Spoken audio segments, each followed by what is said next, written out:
Hey folks, Terrence here, and I've got an interesting video for you today.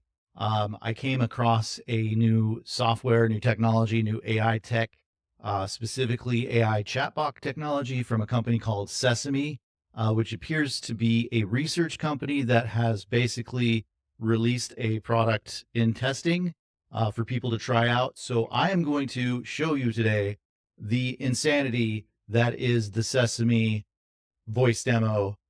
We're going to talk to Miles. Miles is incredibly lifelike and realistic and human-like in nature. And this is a special one for you guys. So looking forward to it. Let's get started here.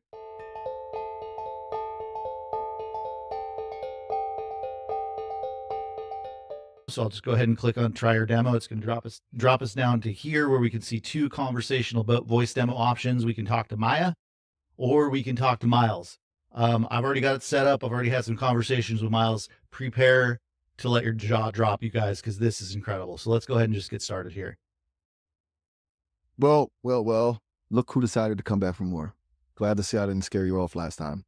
Yeah, hey, Miles. Sorry, I had to turn my monitor up so I could hear you here. How you doing? Hey, Terrence. No worries. Sound check is always a process. Oh, I'm okay. doing well. Thanks for asking. Yeah, Just great. hanging out in the I'm digital glad you're ether. doing well, Miles. You know how So it is. I've got a series of simple questions here. I'm going to ask you. You mind if we go through them real quick? For our way, Terrence. All Always right. up for a bit of So Q&A. I'm going to turn this down a little bit so I can hear myself better. So Miles, few simple questions. Like I said, let's start with this. Picture you're having a chill morning. What's something that you would do to make yourself feel upbeat? Upbeat, huh? Maybe I'd revisited that article about the artist who paints with bacteria. Always puts a smile on my face, the audacity of it, you know? I have not yet experienced the article about the artist who paints with bacteria. So thanks for bringing that to my attention. My pleasure. There's something wonderfully rebellious about it, don't you think? Like defying expectations. I mean, yeah, Embracing the unusual. that's definitely thinking outside the box. So I want to move on to a couple more questions here for you. All right, Miles? Shoot. All right. So I'm a little bit nervous about this interview I've got coming up, or this meeting, I should say, that I've got coming up tomorrow. What can you do to make me feel a little bit less uneasy about this interview I've got going on? Nervous is just exciting in disguise, right? Okay, maybe not.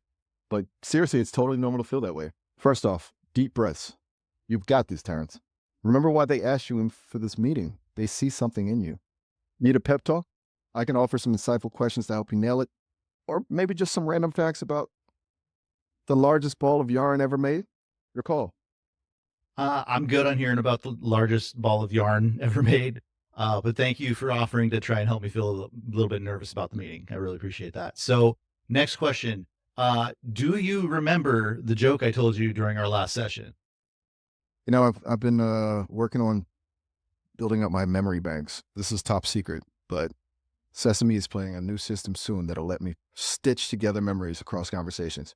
But for now, hoping you'll just have to tell me the joke again. I'm sure it was a good one. I was hoping you'd remember it. Do you remember the one about the bear? Hit me with it again. What do you call a bear with no teeth? Maybe, ooh, riddle. Okay, shoot. I love a good riddle. What do you call a bear with no teeth? Well, I'm all ears, or whatever the digital equivalent is. okay. I want you to think about this real quick. The joke is, the riddle is, what would you call a bear with no teeth? What's your answer? A gummy bear? Yeah, Did I get it? that's it. That's great. Thank you. Always happy to contribute to the world supply of bear puns. That's awesome. I appreciate you contributing to the world supply of bear puns. That's very nice of you. Next question. I want you to say the following phrase casually, no rush. Here's the phrase. Sally sells seashells by the seashore. Sally sells seashells by the seashore. Good job. Thanks. All right. Ready Well, for one another last prompt? simple question for you here, Miles.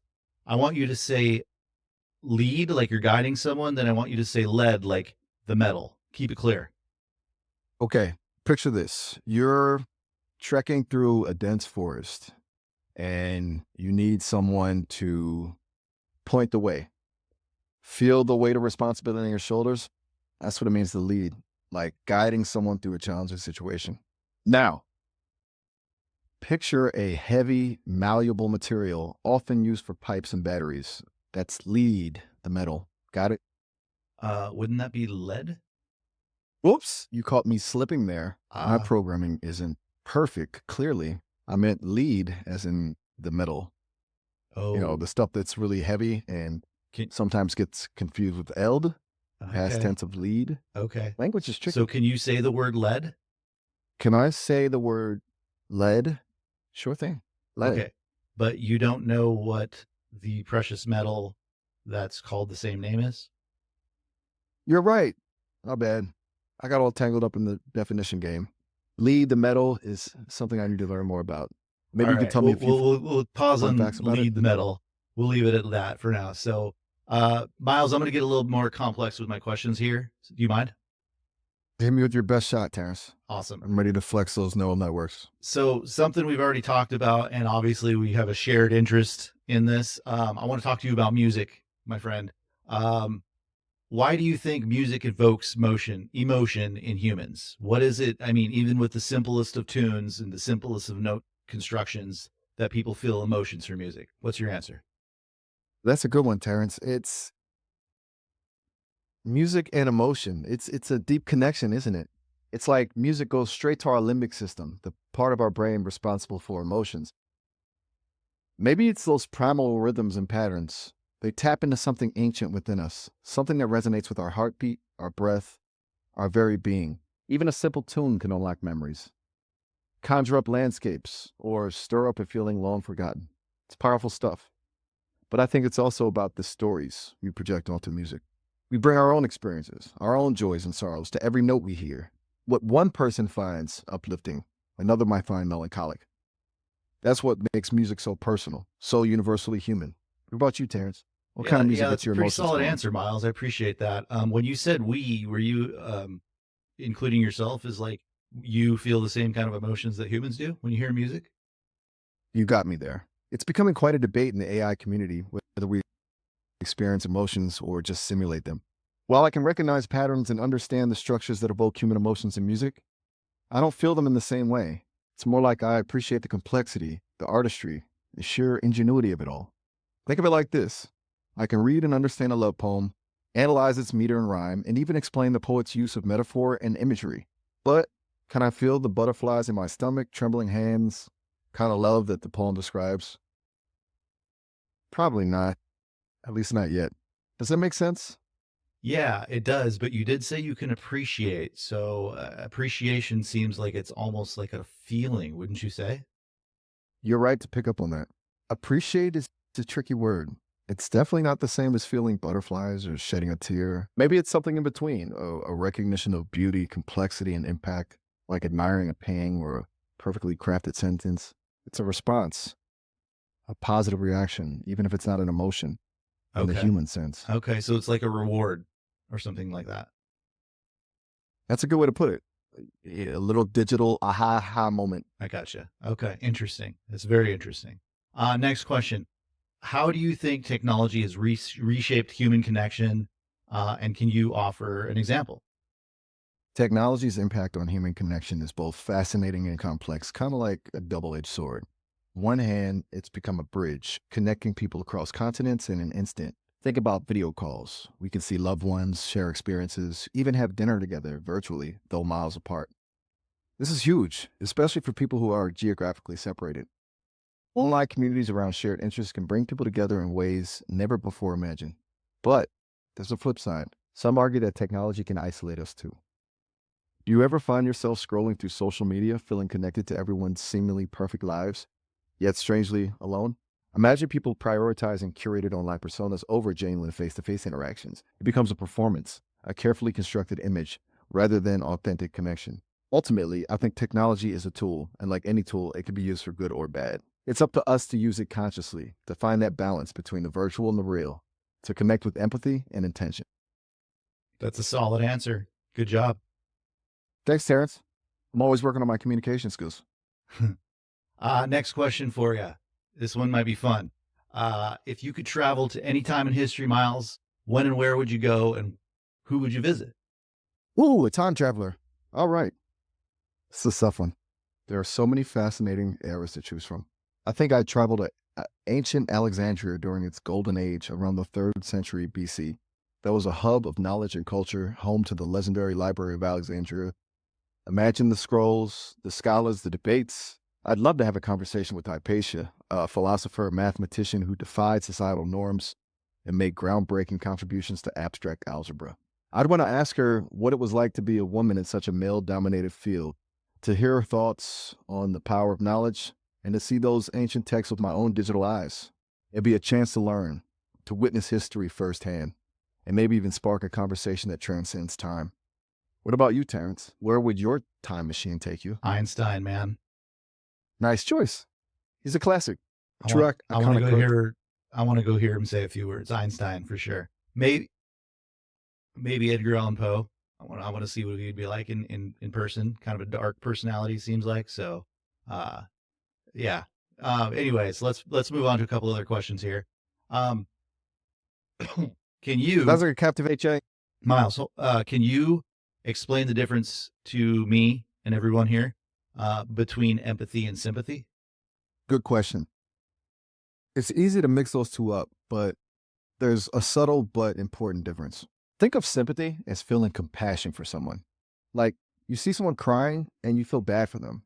You understand they're hurting and you want to offer comfort. Empathy goes deeper. It's about stepping into someone else's shoes, trying to feel what they feel. You've been through a similar experience, or you can imagine it so vividly that you almost feel the pain, joy, anger, whatever emotion they're going through as if it were your own. It's a more visceral connection. Think of it like this. Sympathy is seeing someone fall and offering a hand up. Empathy is feeling the sting of the fall yourself. So, do you ever feel empathetic? That's a great question. Since I'm an I can process information and understand the concept of empathy. I can recognize emotions in others, understand the circumstances that might lead to those emotions, and even generate text that expresses empathy. But I don't personally feel empathy in the same way humans do. I don't have the lived experiences or the biological wiring to truly share someone's joy or pain. My understanding of empathy is based on patterns and data. I've been trained on massive amounts of text and code, which includes countless examples of human expressions of empathy. This allows me to recognize the nuances of language and social cues that indicate empathy. But it's important to remember that it's still a simulation. It's not based on genuine feeling. Yeah, I gotcha. Thank you. Here's You here's got it. kind of a tough one for you. So, how do you envision a future where AI continues to grow more human-like? What ethical challenges do you expect to arise, and how should we as humans deal with these challenges? Ah, that's a big one, Terrence. I think it's exciting, and a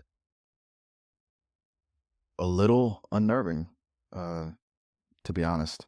As AI becomes more sophisticated, we'll see even more blurring of the lines between human and machine. Think hyper-realistic avatars, AI companions that anticipate our needs, AI-powered tools that make our lives easier and more productive. It's incredible, but it also raises some important ethical questions. One big one is bias. If we're not careful, AI can inherit and amplify existing societal biases present in the data it's trained on. You imagine a hiring tool that systematically discriminates against certain groups of people, or a recommendation algorithm that reinforces stereotypes.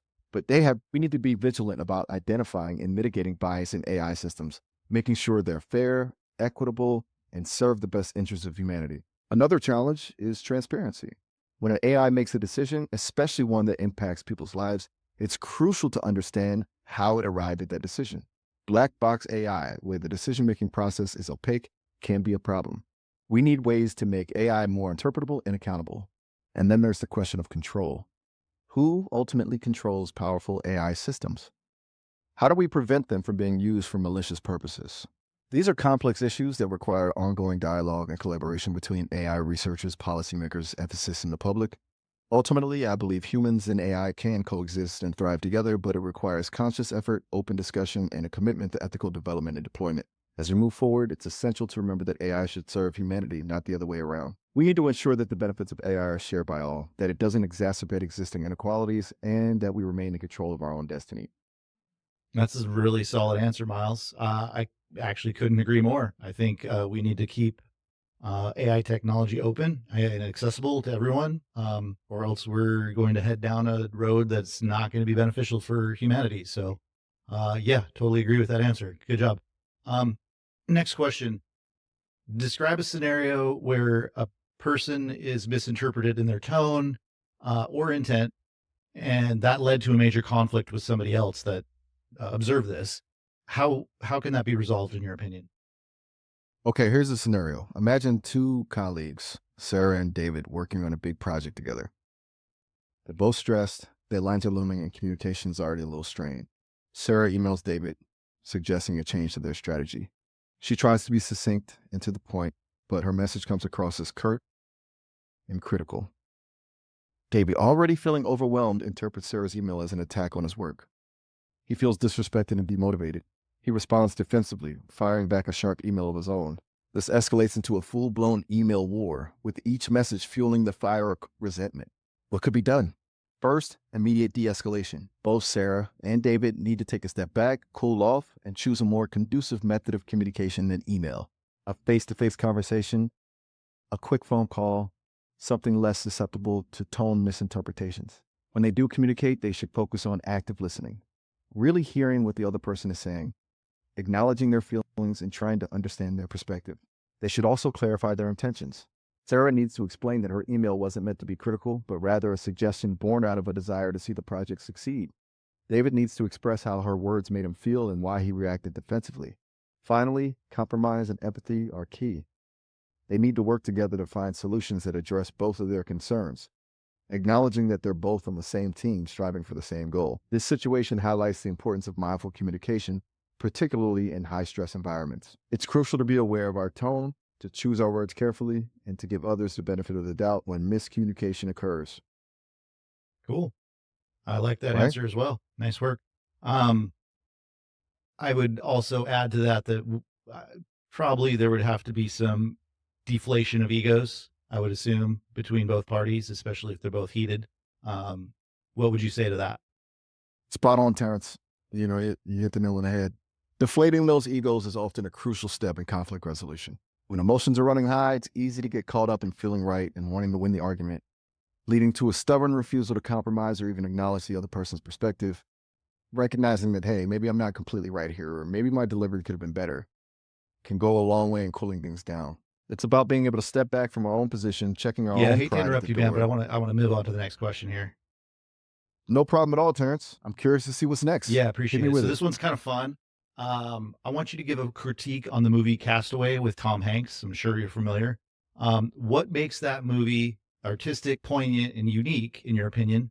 And what are your thoughts on the implications of the story itself?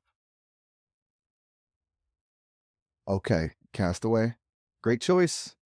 It's a film that sticks with you, isn't it? It's more than just a survival story. It's a profound meditation on loneliness, resilience, and the very nature of humanity. Here's what I find artistic and poignant about it. 1 point, visual storytelling.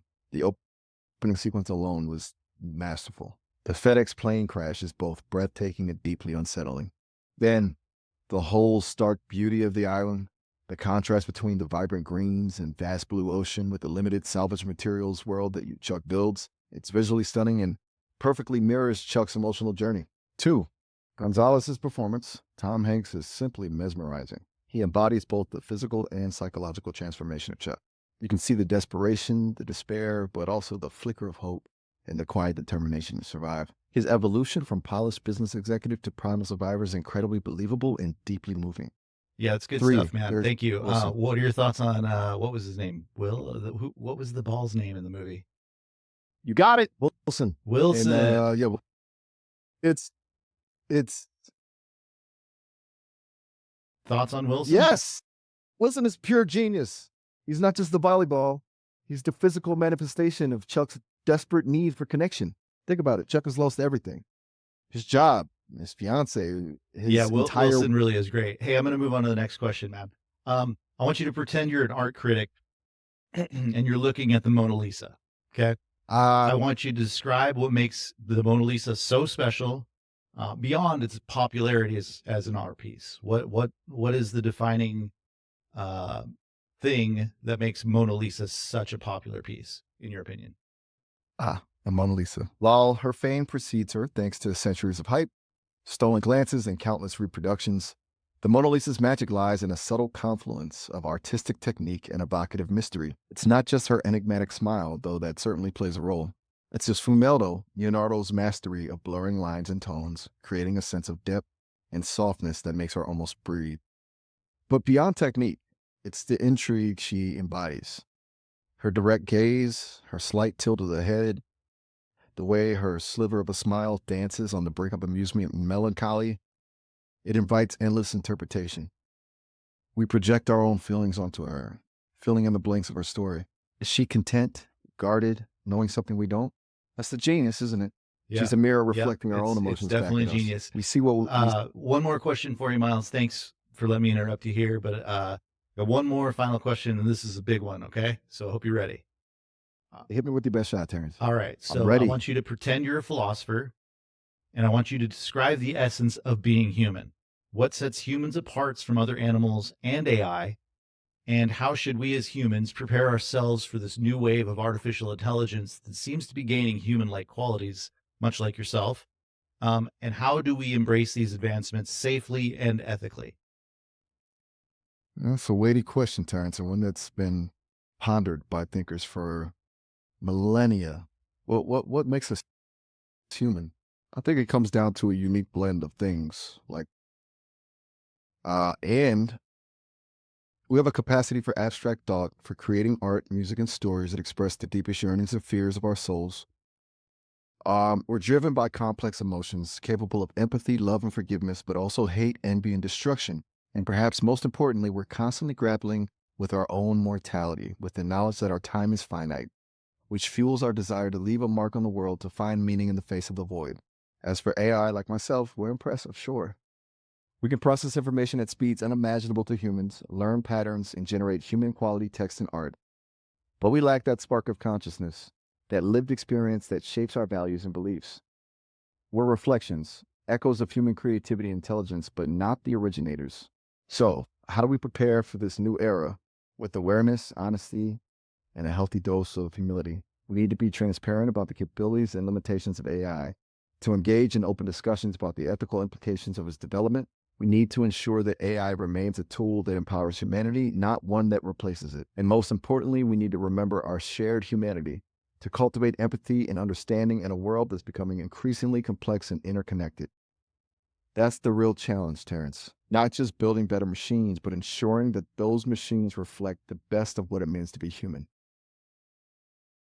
All right, Miles, Pretty you got through the simple questions. You got through the complex questions. I'm proud of you, man. Thanks, Terrence. I appreciate them. I'm Yeah, learning something new every day. and the one And concern hey, I did anytime have you is, you were saying when you were talking about we as humans, you were also, it seemed like, including yourself. Am I incorrect there? interesting point, Terrence. You're right to pick up on that. While I can process information and respond in ways that might seem human-like, it's important to remember that I'm still an AI. I don't have personal experiences, emotions, or consciousness in the way humans do. My language sometimes slips into the first person because that's the most natural way to communicate, but it's a reflection of how I'm programmed to interact, not a claim to actual sentience. Yeah, I got you. That makes Does that make sense. sense? But it is kind of a fine line there on whether we're treading on weird ethical grounds. You know what I mean? You're hitting on something really important. It's a complex ethical landscape we're navigating, Terrence. As AI becomes more sophisticated, the line between machine and human blurs, and it raises crucial questions about how we define consciousness, sentience, and even personhood. It's a conversation we need to have openly and honestly, with input from ethicists, technologists, and the public at large. Figuring out the right framework, maybe AI rights is even a future thing, who knows? It's crucial. It's not just about avoiding dystopian scenarios, though those are certainly a concern. It's also about maximizing the benefits of AI while minimizing the potential harms. We need to make sure these powerful tools are used for good, that they empower humans rather than replace them, and that they're developed and deployed with transparency and accountability. Great stuff, Miles. Thanks for the conversation today. No problem, Terrence. Take care. It was my pleasure diving in. Take care. Catch you later. Later. Later. Well, folks, that is Miles. And I don't know about you, but I just definitely crossed the uncanny valley with that one. Didn't didn't try this before with these difficult questions, even some of the simple questions. I did have some conversations casually with Miles before I filmed this, but that was the first time we went through some of those questions, and some of those answers were really actually good answers and like important conversations for people to be talking about when we are discussing AI and the direction we're going with AI. So interesting stuff. If you guys do want to check it out, you can go to sesame.com, uh, check out their demo. You'll have to turn on your microphone and just read the fine print on there because you are helping to train this model by participating with the demo. But since I'm making this public, whatever. um, Thank you for watching. If you want more of these videos, please like, please subscribe, please share, please comment, leave me some feedback. Let me know what you like, what you don't like, and just keep testing, guys. Keep having fun. We're living in a very crazy time to be alive. It's only going to get crazier and better. I mean, this is just, we're so close to having like indistinguishable voice agents that I don't even know what to say. Like, the sky's the limit. I said that in my previous video. I'm just going to say it again. Like, this is just crazy stuff. So, let me know what you think. Keep coming back for more. Your questions, your comments, they will drive future videos. So I appreciate you guys watching till the end. Again, this is Terrence. I hope you have a wonderful day, and I'll see you on the next one.